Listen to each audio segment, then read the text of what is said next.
Good morning. I am Jesus Rodriguez from RENAR Energy Events by ADA Insights, and I welcome you to the webinar Ensuring Safety in Battery Storage and Preventing Thermal Runaway, which is part of the RENAR Chile event, which will be held on July 30th and 31st in Santiago. I will be the organizer for that event. And today I'm connecting from Madrid, so you can tell through the chat which company and place you are connecting from. And if you want to ask any questions, you can put them in the Q&A box, and the last 20 minutes they will be answered by the speakers. Also, if you are watching through YouTube, you can send the questions through the chat, and our team will send them through Zoom, and our moderator can see them. Also, the session is being recorded, and in a few days, next week, we will send you all the materials used in this webinar. So now I will give way to Carlos Fernandez, BESS and Hydrogen Engineer at AT Renewables, to present the webinar. And thank you very much for attending. Hi, hello, how are you? Hi, everyone. Thank you very much for joining us for this webinar. Today, we are going to speak about how we can operate the energy storage system safely. Batteries have become a critical component of energy development, supporting the integration of renewable energy source and also improving, for example, grid stability. Ensuring the safety of energy storage system is very important, given the potential risks associated with this kind of technology. And in this session, we are going to speak about batteries fire risk assessment, testing, and hazard mitigation analysis. I would like to introduce Christopher Groves. He's working in Wärtsilä, leading the product roadmap about energy storage system fire and safety compliance, testing, and also research and development. Also, he has a deep knowledge about NFPA and the way also to apply to batteries. He's going to tell us more about all this point. Welcome, Christopher. Hi, thanks for having me. Thank you. You can start when you want with the presentation, explaining all this point that I mentioned. Okay, yeah, let me share my screen and get started.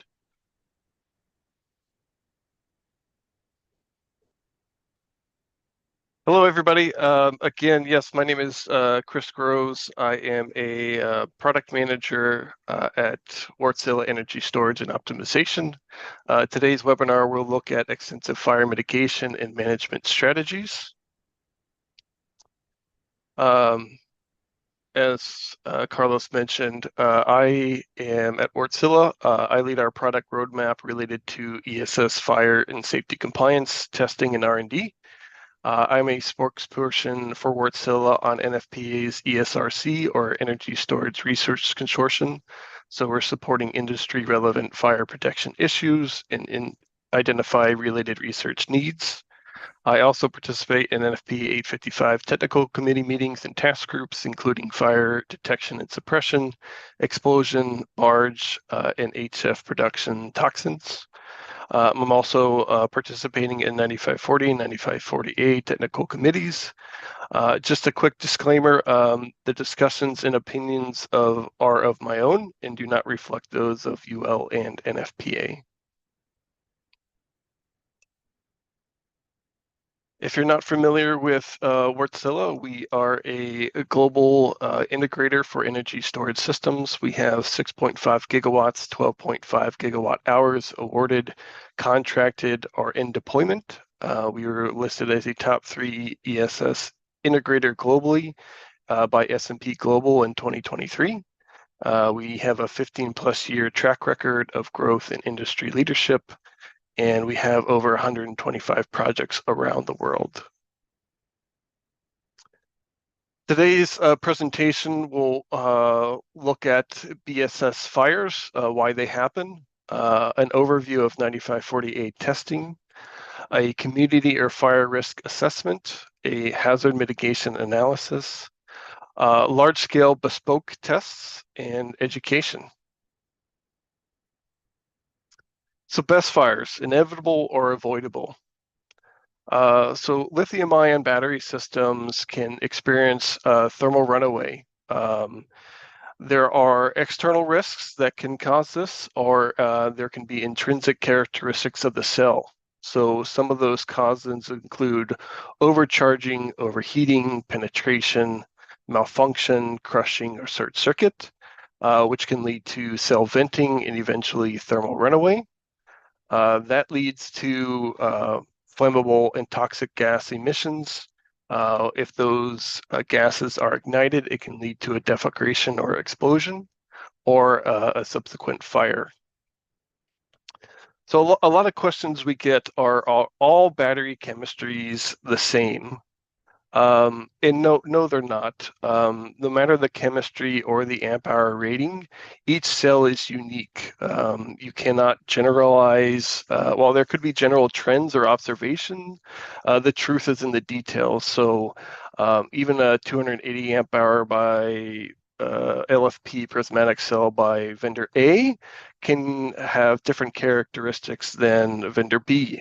So it's important to plan the best protection strategies for the specific cell you are using. Again, are all BSS the same? No, no BESS systems are alike. And that is why it's important to have good data from these UL 9540A or other tests and factor that into the product design process so we can look to mitigate these hazards.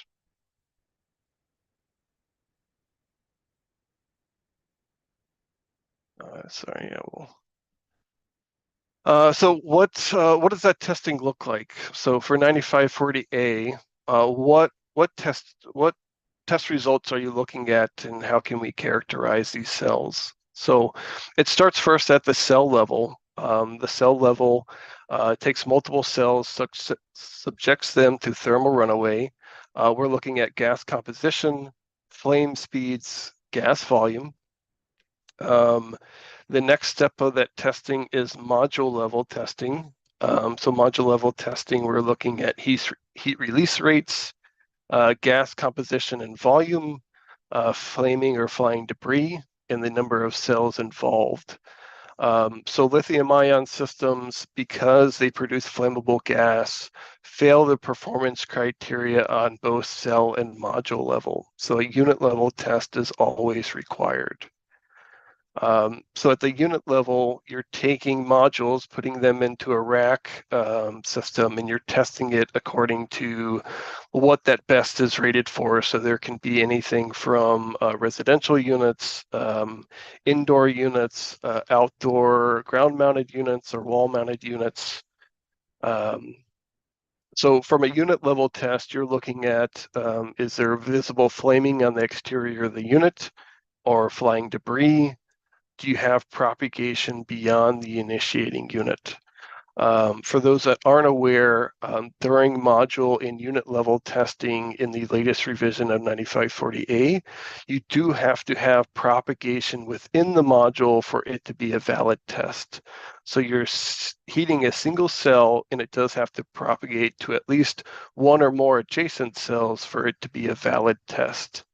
The idea is that ideally, it does propagate, but the propagation does not cascade through that module to other modules or throughout the entire system.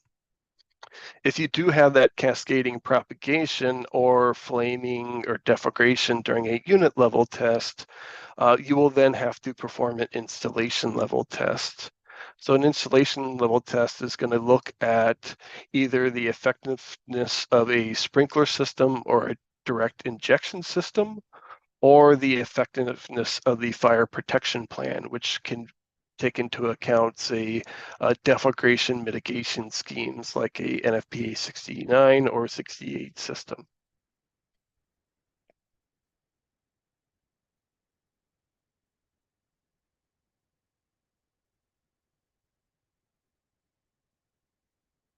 So what does that data give you? Obviously, it gives you a lot of information you can use when designing a site and in planning for these sites in planning permitting process. So one thing that is coming up a lot since we are seeing industry relevant fires is a community or fire risk assessment. So a community risk assessment is using specific project sites for, say, near residential populated areas or roads. And the CRA evaluates the potential for this toxic gas, flammable gas, heat or overpressure events and how they would impact to the site, the fire service, or the general public. So what you can do is have smoke toxic modeling. You can have heat flux analysis or other site-specific risks. So does that plume, does it reach the extent of the property boundaries? Does the wind factor in and push that to, say, residential areas and or roads? Additional items could be if you have a grid scale transformer, a step-up transformer, if that catches on fire, what impact does that have to the surrounding vegetation and or buildings or ESS systems nearby?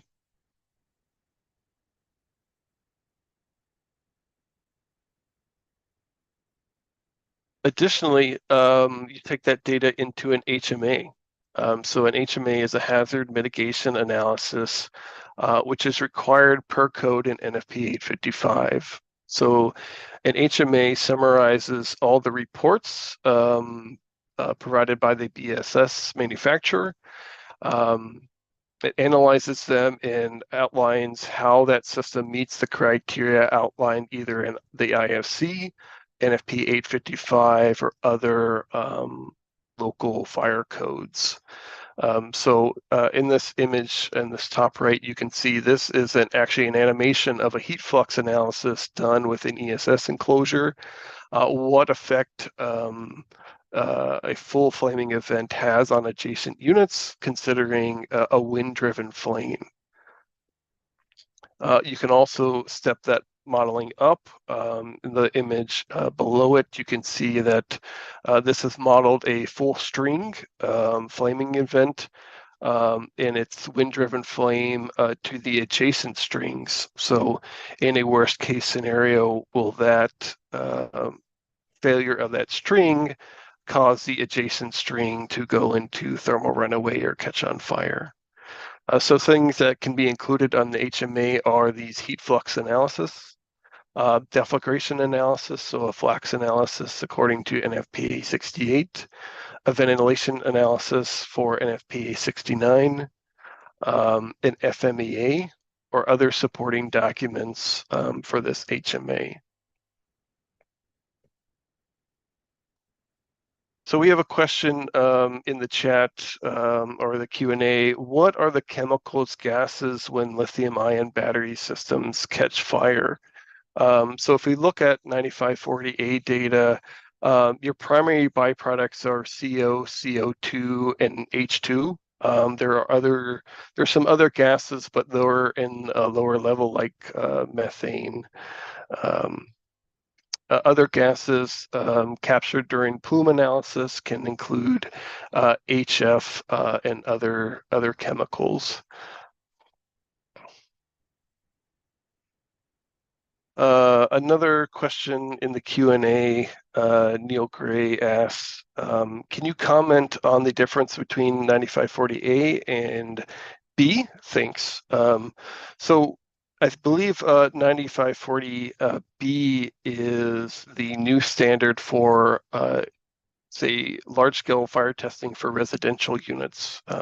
Wärtsilä does not produce any residential units, so I'm not quite so familiar with that standard, but I believe that is looking at large-scale testing for residential units.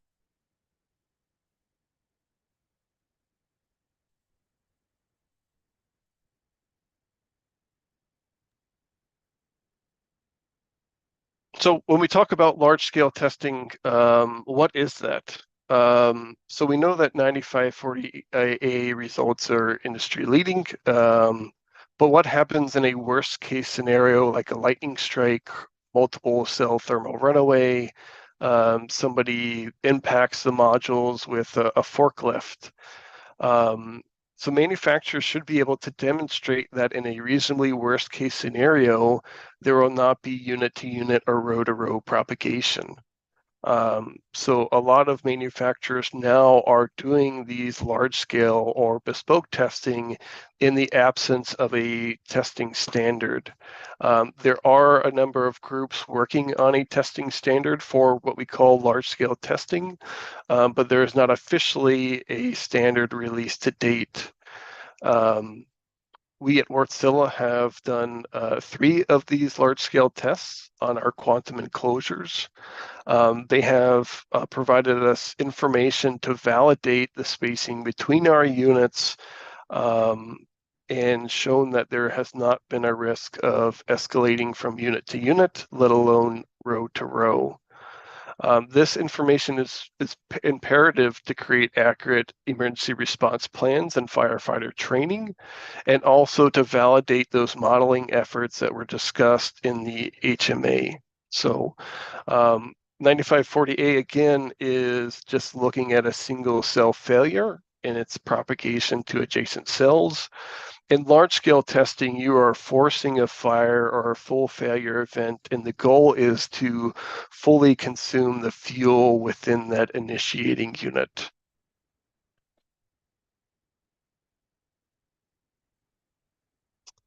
I'm just looking at the Q&A. Which software is used for simulation? I'm not entirely sure what simulation you're referring to, if it's a plume modeling or the NFPA 69 or 68. For 68, we're using a software called Flax. For 69, it's typically done using CFD modeling. For the plume analysis, there are 2 different ways of doing that plume analysis. There's a simple approach that uses CFD modeling. Then there's a more extensive approach. I believe it's using PFAST modeling. Sorry, Christopher, if you prefer, Yes. we can do the Q&A at the end of the presentation, if you agree. Yeah, I can do that as well. Okay, perfect.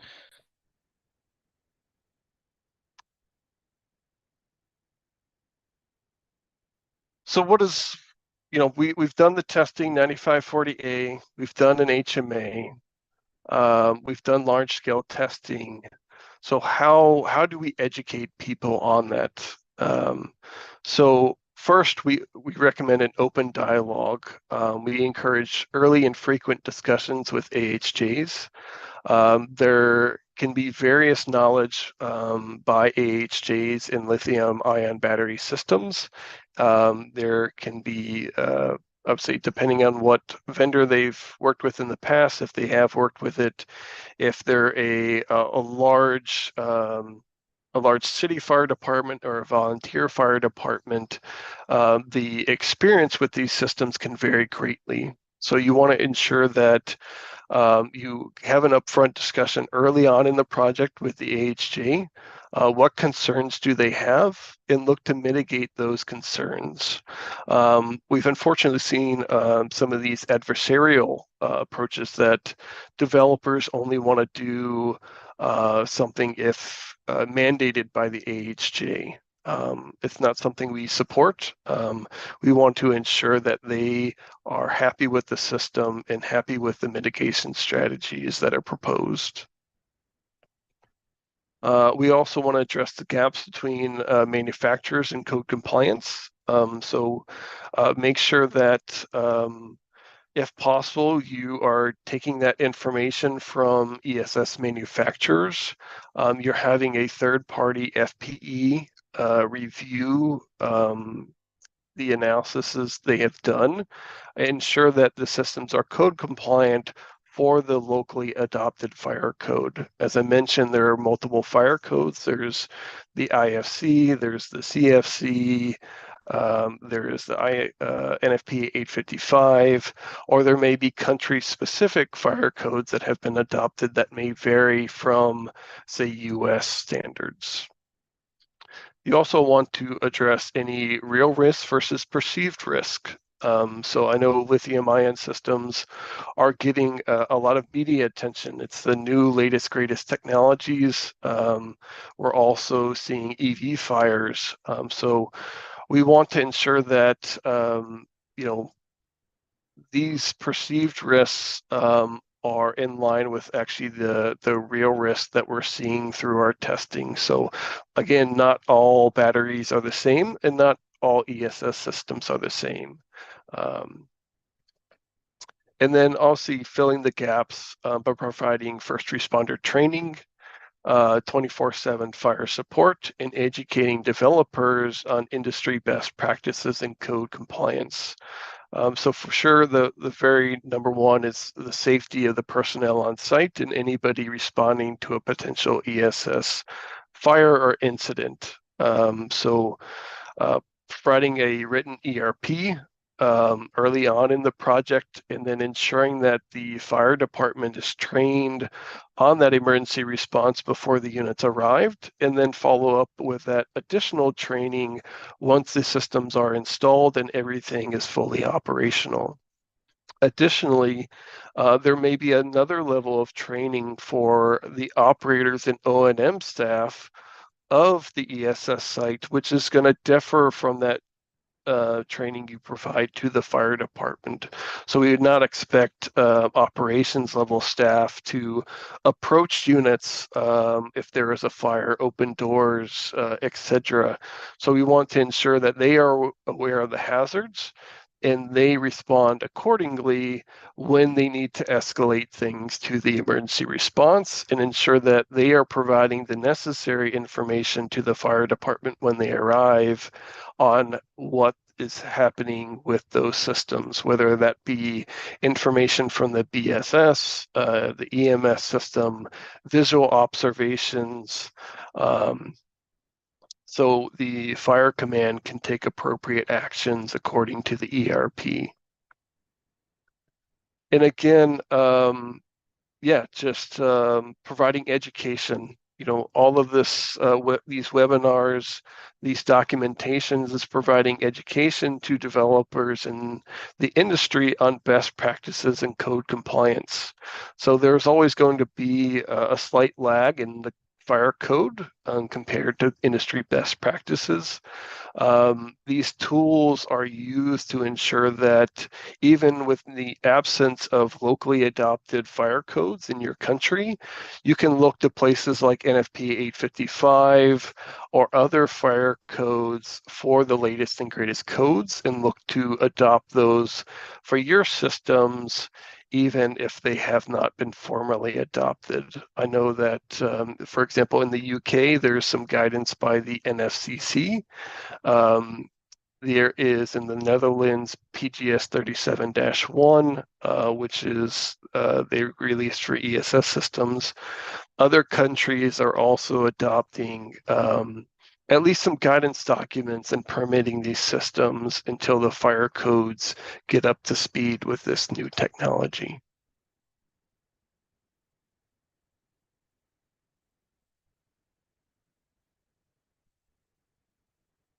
So looking at a summary of all this, the goal is to minimize the probability of something occurring, but to plan as if it will. You need to ensure you're building a robust product level system to mitigate the consequences. You're analyzing potential impacts. You're planning the site accordingly, and you're educating and training people. So if you look on this nice visual on the right, again, it starts with the site where these BSS will be implemented. What are the applicable codes and standards? You're looking at the facility siting. What setbacks and arrangements will you have on site? How close will they be to the property boundaries, to other ESS units or other exposures? You're looking at that location. Is it outdoor? Is it remote? Or is it near exposures? You're looking at the technology of that BSS. What is the chemistry of the system? What is the battery vendor? What do the arrangements look like? Are they smaller cubes, larger cubes? Is it a building system? And then you're looking at the consequences and defining what is an acceptable loss. So are you okay with just a single cube only? Is it the cube, the initial cube and the cubes beside it? Is a string loss acceptable? And then you're looking at the equipment, the environment and personnel, impact from those potential losses. You're looking at the protections required to mitigate any losses. So you're looking at detection, alarm, suppression, ventilation, deflagration venting, separation and fire barriers. And then lastly, you're looking at education and training. So wrapping all that up into your emergency response plan and your emergency response training to ensure everybody on site or first responders on site are aware of the hazards and how to mitigate any further escalation.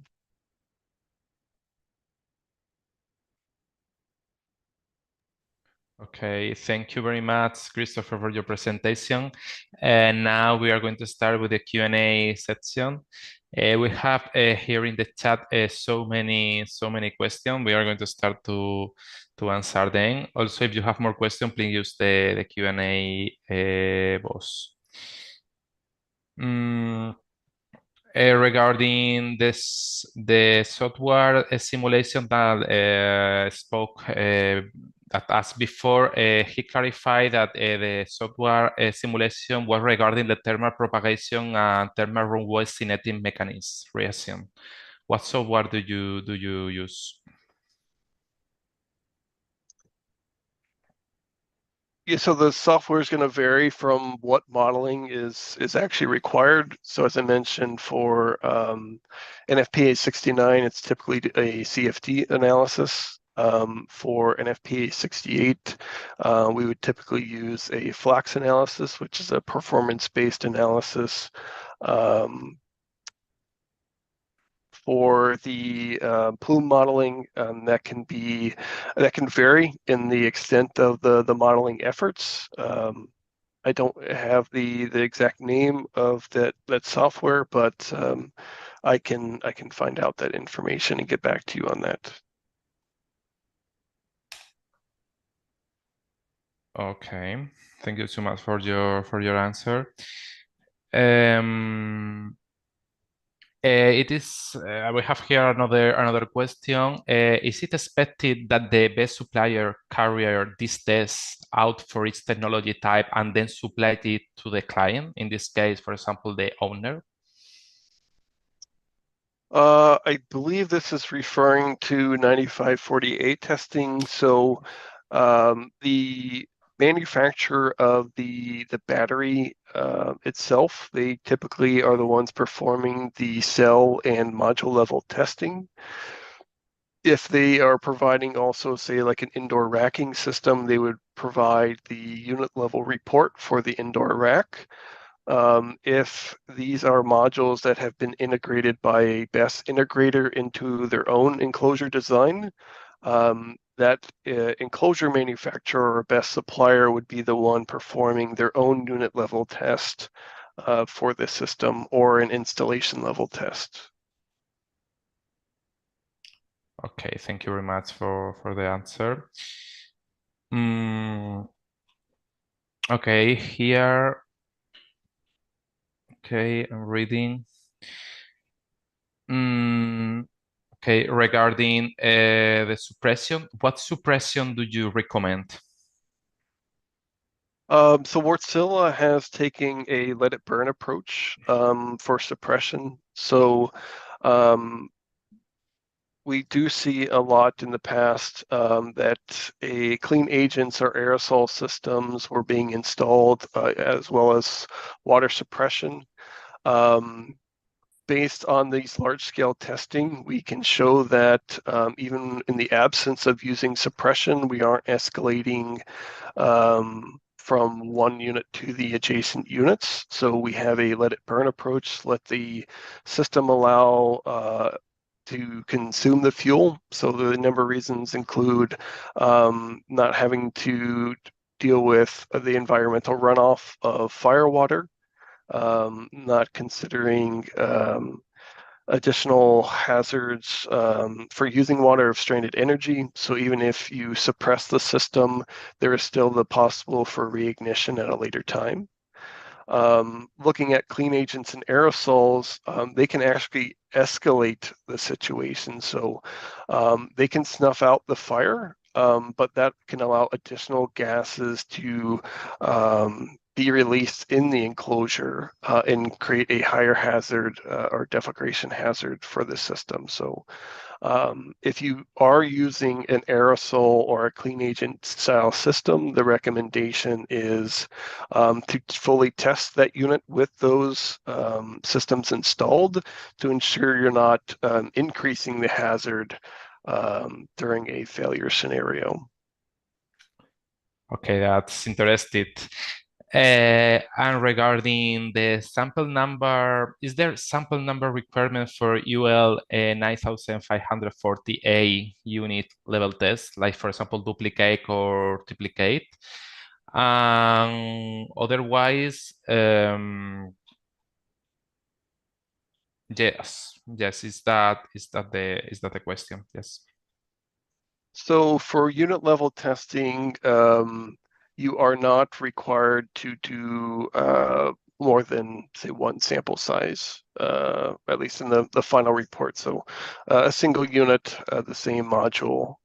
So while cell level takes into account multiple cell tests, unit levels, there's only one indicator.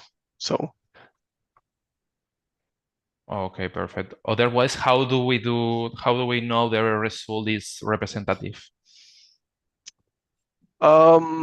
That would really be based on the technology used in the say ESS say design. So if each test has to be representative of what's being installed in the field. So if you have, say, multiple different configurations of the same unit, that information needs to be provided to the certification agency, and you must demonstrate that the unit you are testing is representative of all your different configurations, and that no one configuration is you're not testing the least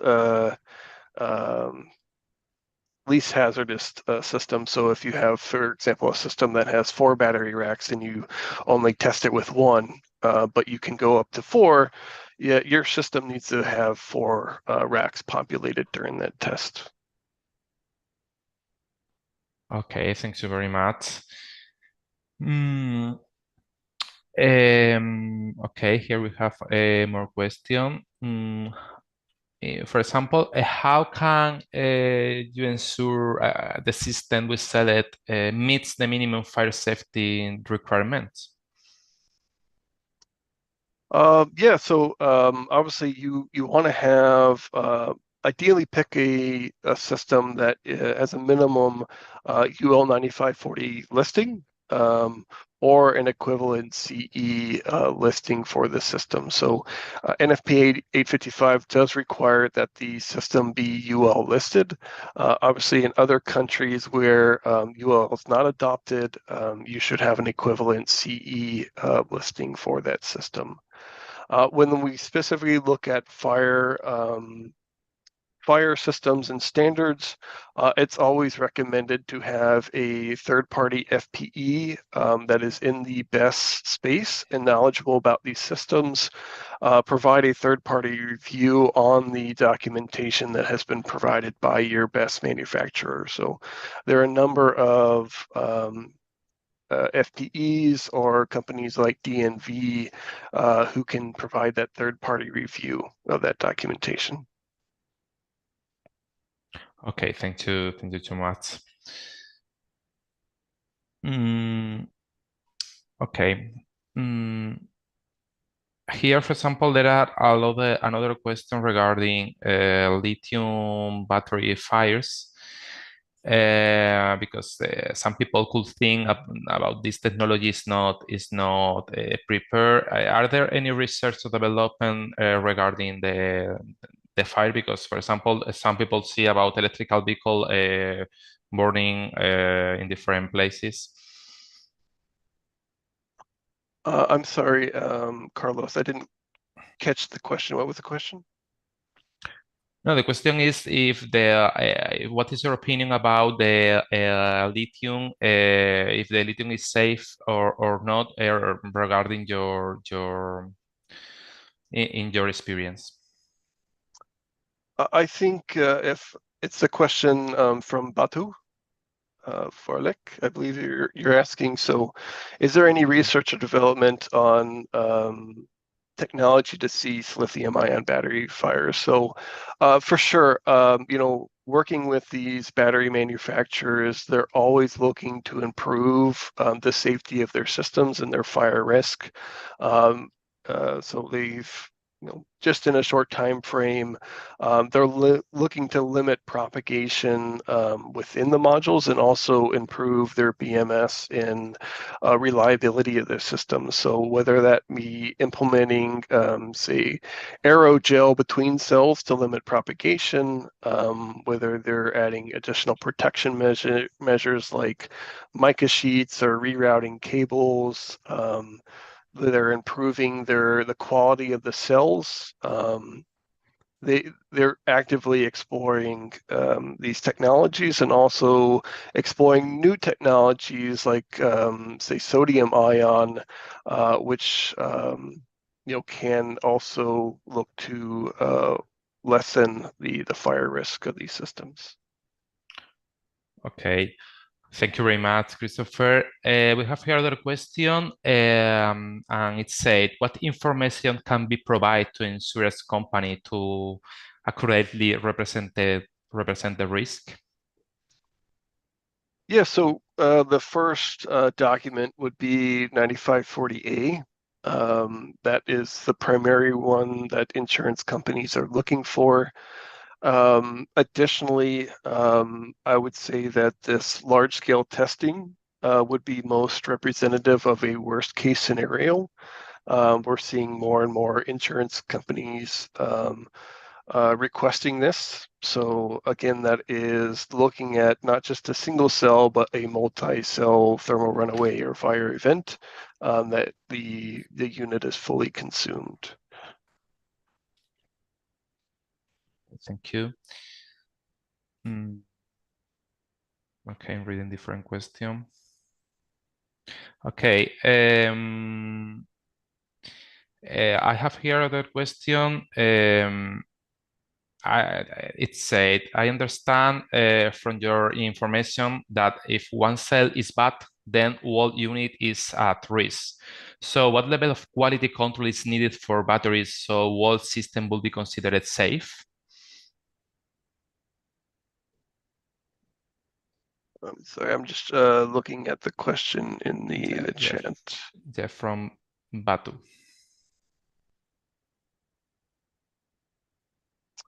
So Yeah, so if one cell is bad, then the whole unit is at risk. So what level of quality control is needed for batteries? So the whole system would be considered safe. So I'm not saying if one cell goes, the entire system is at risk. So if we look back at 9548 testing, that testing is using film heaters on a single cell that is sandwiched between the adjacent cells. So you're getting heat into a single cell, but also the ones surrounding it. So there could be very well the possibility that a single cell goes into thermal runaway and does not cascade to adjacent cells. At least in the testing we've performed, the adjacent cells will go into thermal runaway, but that propagation stops after those, say, 3 cells go into runaway. So when you have a pack that's considering, say, 50 plus cells, it's a very small portion of that pack. Thank you very much. Here we Yeah. have other question about thermal camera, because are you using thermal camera at site to trigger the fire alarm from FACP to fire responder? He also asks, what are the typical number of thermal camera per DC block to be installed?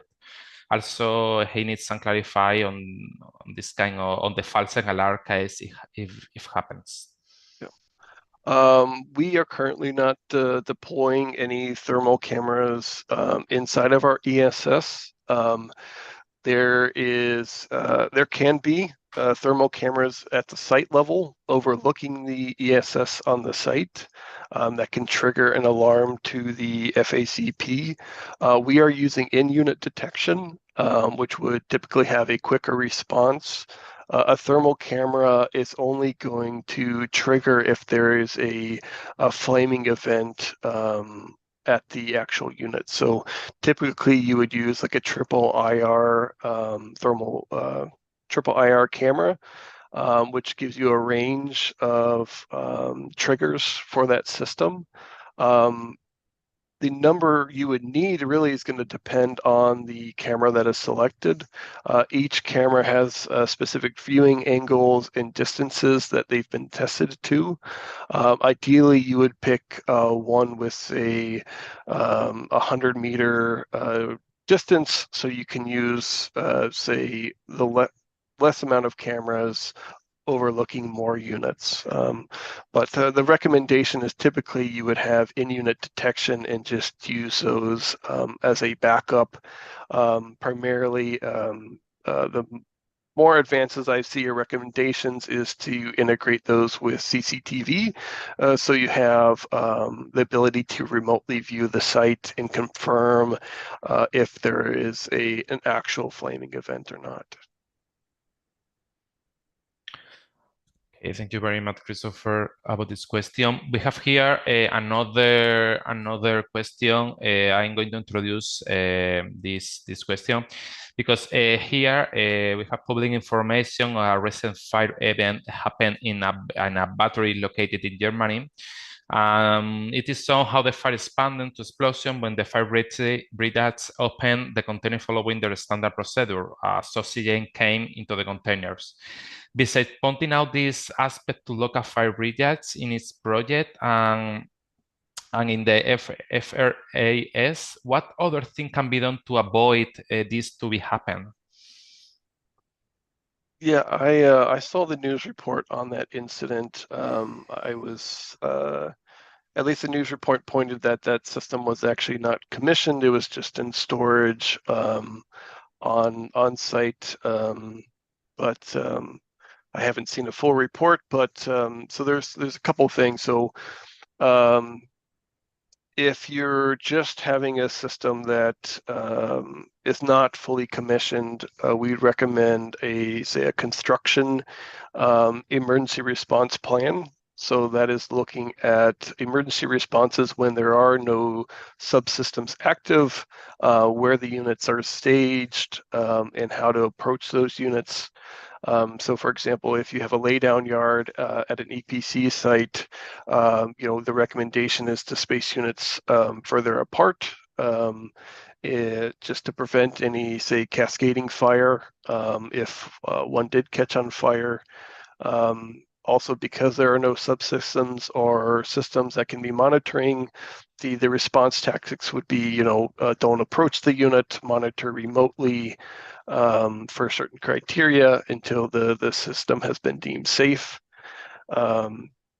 Yeah, definitely never approach units directly unless you're a trained firefighter, you have appropriate breathing apparatus. You can, say, crack the doors or insert a probe into the unit and sample the gas inside to confirm that it is not a hazard before the doors are opened. Okay, thank you very much for the answer. Okay, we have so many questions. And here, for example, should the battery manufacturer provide the AMA study information to the owner? So at least in NFPA 855, it is the responsibility of the owner to submit the HMA. We at Wärtsilä have developed a generic hazard mitigation analysis for our systems that can be made site-specific for a lower cost and submitted to the AHJ by the owner. So typically, I haven't seen generic HMAs provided by the best integrator, but we did take that step to provide a generic one that can be made site specific. Okay, it's so clear about that. That's a great point. Okay. Okay, the next question we can ask regarding, for example, regarding who decide the distance between best unit row to row? Is there a minimum requirement regarding NFPA 855? Yeah, good question. So the typical distance spec'd out in 855 is the distance to other exposures or other ESS units.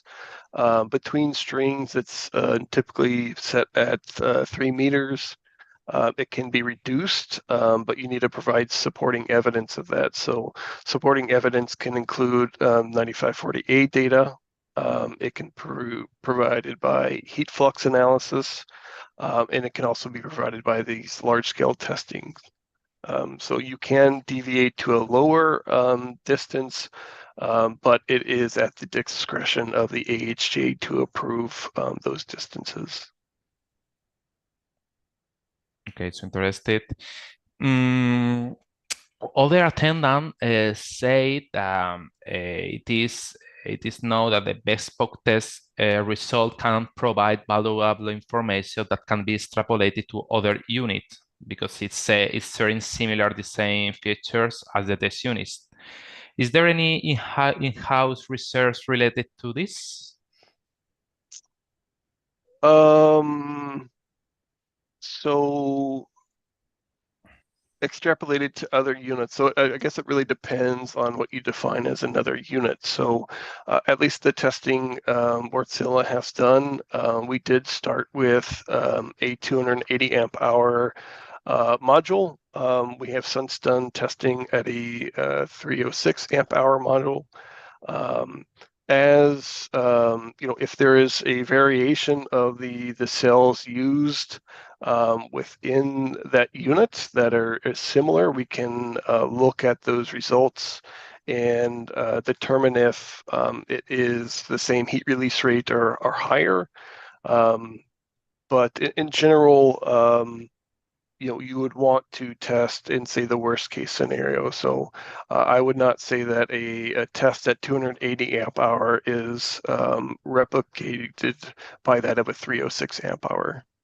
So I would consider them to be separate tests. Okay, thank you very much. Right. Okay, here we are reading other question. Okay, here we have other one. Regarding the system which are not fully commissioned, when the system, for example, are shipped to the site, are they typically stored charged on the or discharged? Yeah, so they typically ship between 30 and say 45% state of charge from the battery manufacturer. So they are at a lower risk than at 100% state of charge. So we have performed testing showing that in certain cells, at least, at 30% state of charge, the system actually never, or the cell never went into thermal runaway. It did appear to vent twice, but even with continuous heating, no thermal runaway was present. It also had much lower gas release rates and gas composition of hydrogen compared to 60 and 100% state of charge. So there is, say, less of a risk when those units are shipped at this lower SOC. Okay, thank you. Also, here we have other question. Okay, it said that when it comes to the firefighting methods, it seems that there are not consistent recommendations across the industry. Are you agree with that? And also, it said that if we go for the let it burn approach, it's appear that the mean only relevant action will be the design distance between unit. It will be interesting to know your opinion about this.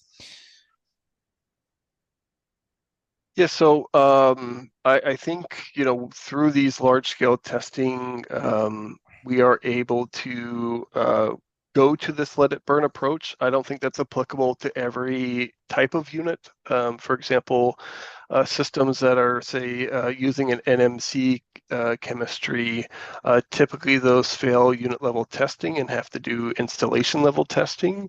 And they are using, say, like a in-module suppression system to mitigate those. So I would say NMC systems, typically you would not have a let it burn approach unless you can demonstrate through this large scale testing that you're not going to propagate to adjacent units. But yes, separation distance is relevant.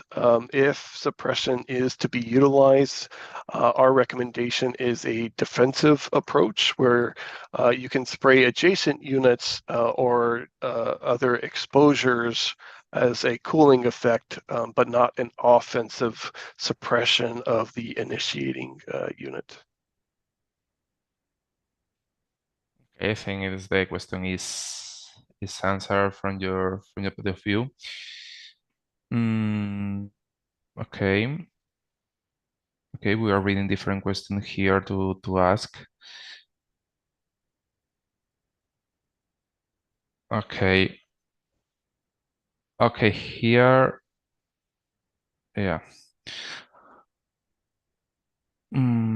How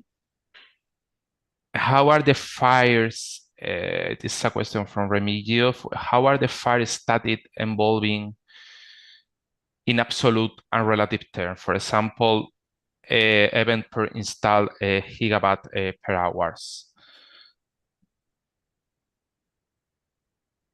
Yeah, so there is an EPRI database that is monitoring fire statistics on ESS systems.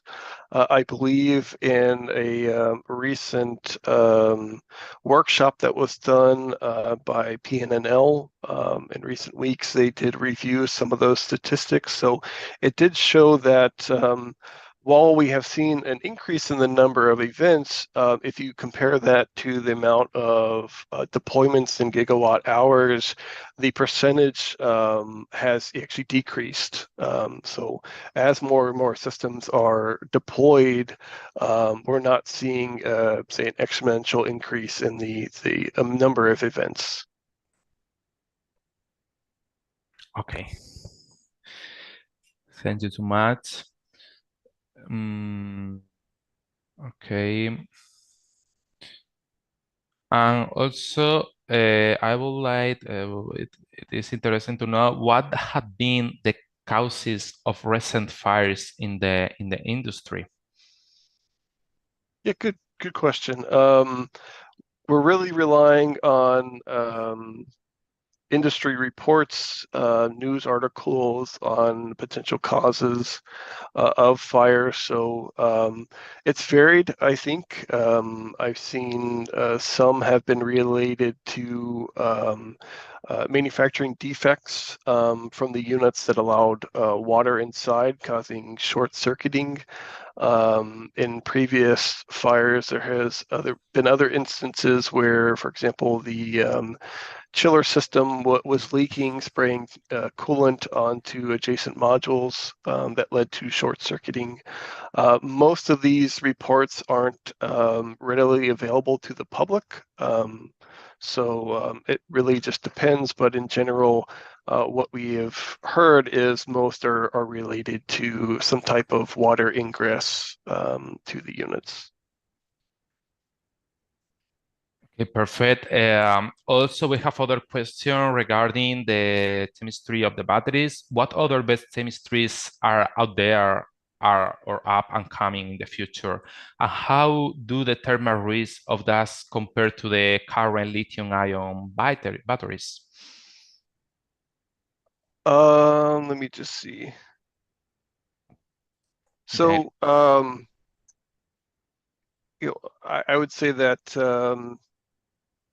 there are other chemistries within the lithium ion, like sodium ion, that are being investigated by a number of battery manufacturers. They are looking to characterize those. The testing has been varied for thermal runaway based on, I think, the cathode material of those systems. So there's not a one size fits all. If you are investigating other alternative chemistries, do be sure to ask for the 9548 data and characteristics of that specific cell. Other chemistries outside of lithium ion, Wärtsilä does not incorporate those into our technology, so I would not be able to speak on them. Okay. Thank you very much for answering this question. We are checking other question into the Q&A box. Okay, here we have another question. How to know that the UL and 9540 certificates is relevant for a battery project, and what studies shall be required from an EPC contractor for a BESS project in relation to the fire safety? And also, are they third party dedicated to address this topic on the market?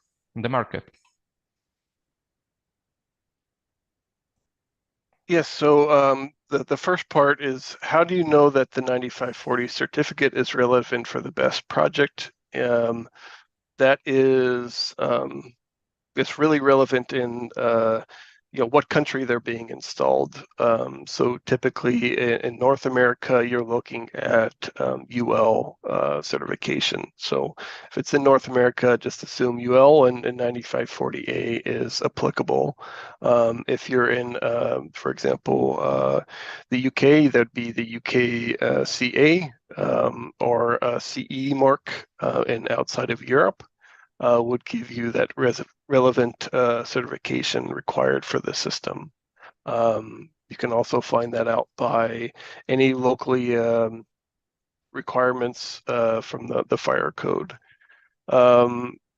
What studies should be required from an EPC contractor relevant to fire safety? So again, you need to take into account the site hazards in the site scope. So while the system may be safe, you can install it unsafely. by changing the distance, or you can put its proximity to other buildings. So it's definitely recommended that a site-specific HMA be developed for the site to ensure that everything is in line with the industry best practices. There are third parties dedicated to address this in the market. There are FPE firms that are specialized in best hazards. A good list of names can be found if you look through the NFP 855 committee. There are a number of firms on that committee that are very knowledgeable about these systems, can provide guidance. If you need explicit recommendations, if you're engaged with Wärtsilä, we also do have recommended vendors we would point you to. Okay, thank you so much. I think we have time for the last question, Christopher. Okay, we are going to check what other question we can do for ending the webinar. In this case, Christopher, regarding the last question, do you think the third party monitoring system on top of the MMS significantly prevent thermal runaway events? Third party monitoring systems. Those can vary. So I don't know if they're referring to a system that is, say, monitoring off-gas detection. I'll just assume that they're referring to that. In general, they're not going to prevent thermal runaway. They may notify you that thermal runaway is impeding, but typically once thermal runaway happens, it cannot be stopped. So I wouldn't say it's preventing, but it is, say, alerting to a potential incident happening.